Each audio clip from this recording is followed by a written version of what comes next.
It's a repot session with me today. Hi guys, it's Primrose here and welcome back to the channel. So today I have a couple of houseplants to repot. And this video is meant to encourage someone who is planning to embark on a houseplant journey but say she don't have much space. And that's what I'm going to show you today. But first, let me tell you that I live in a flat with my husband and my 200 plus houseplants and counting. So we don't have an outside space, and whenever I need to repot a plant, this is how it looks like. It is done in our kitchen floor, as it is the only space in the house without a carpet.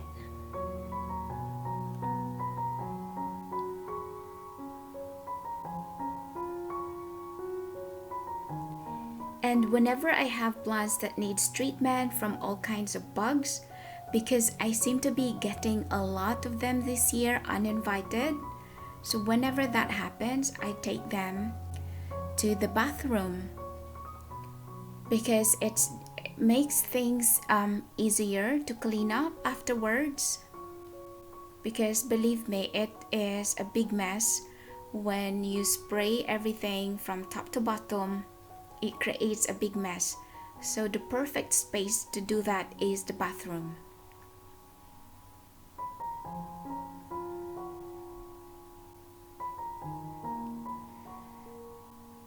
So this is my setup. And the first plant that we will be doing today is my aspidistra. So what I love about this plant is it thrives even in the darkest corner of the house. This lives in the bathroom. And it grows a lot slower without getting a tremendous amount of light. But that's okay because it thrives. So definitely this is just a perfect time to introduce this plant to a bigger pot size.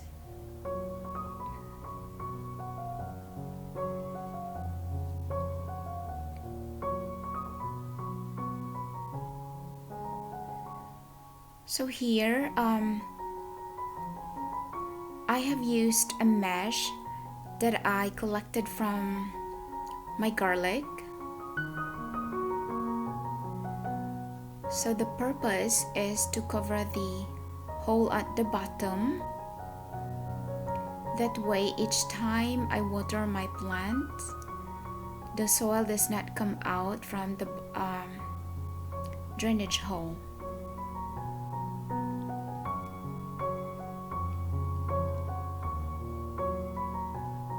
So here I am using a repurposed disposable tablecloth which I got from a party years ago. The cloth helps with the loose soil and it makes the repot less messy.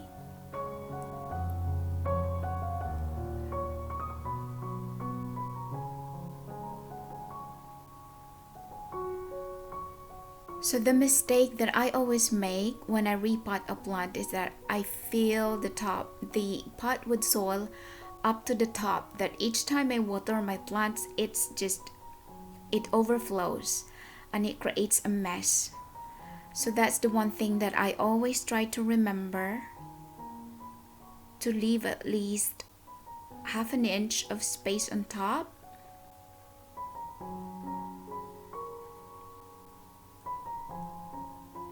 Don't it look pretty?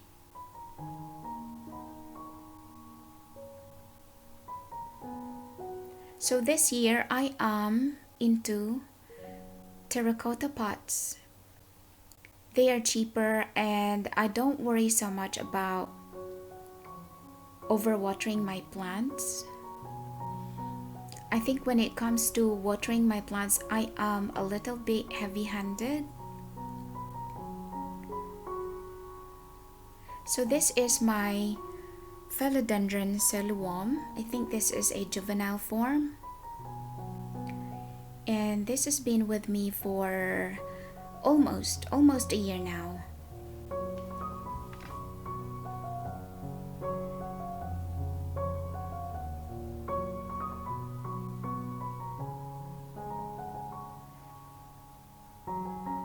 So when I repot a plant, as long as I see that the root system is okay, it looks healthy, I try to leave the root ball alone. I know a lot of people tease out the old soil and mess up, just touch the root ball. I don't do that.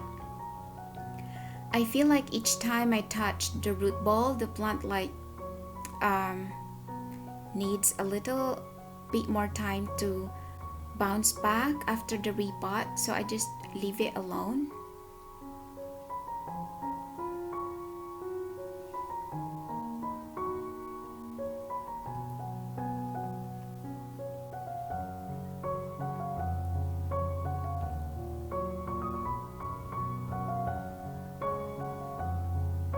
So here I am using a mix of orchid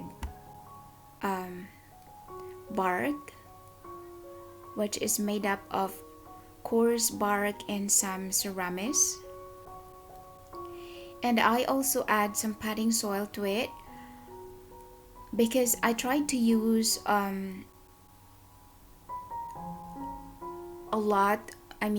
of the orchid mix than the potting soil.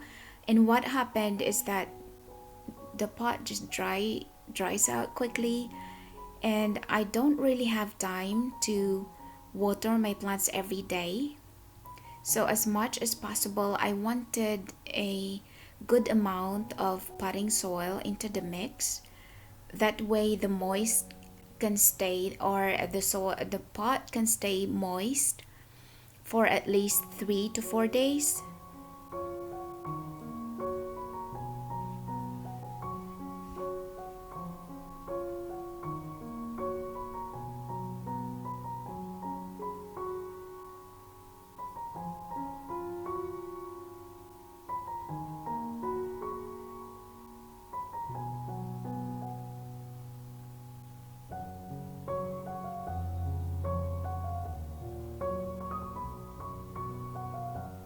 Definitely looks a lot better in its new terracotta pot.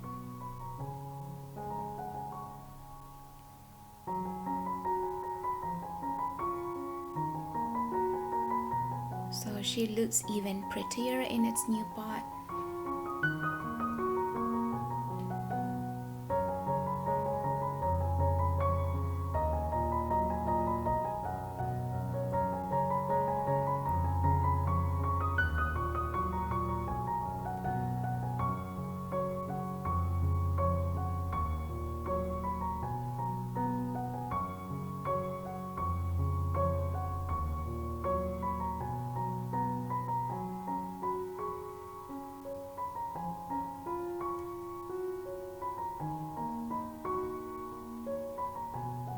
So this aspidistra will go back to its original place, which is in the bathroom.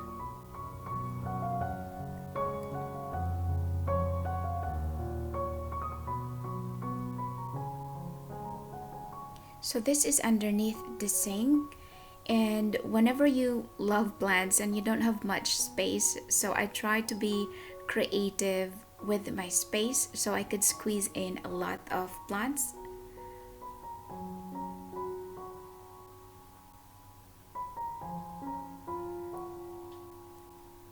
So this is the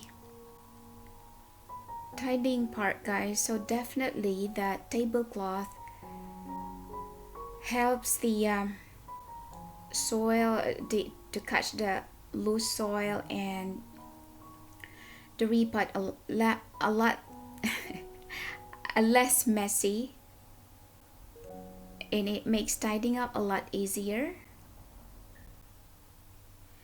And as for my potting soil, it is stored in a container. And this container is, I keep it underneath the table where my plants are.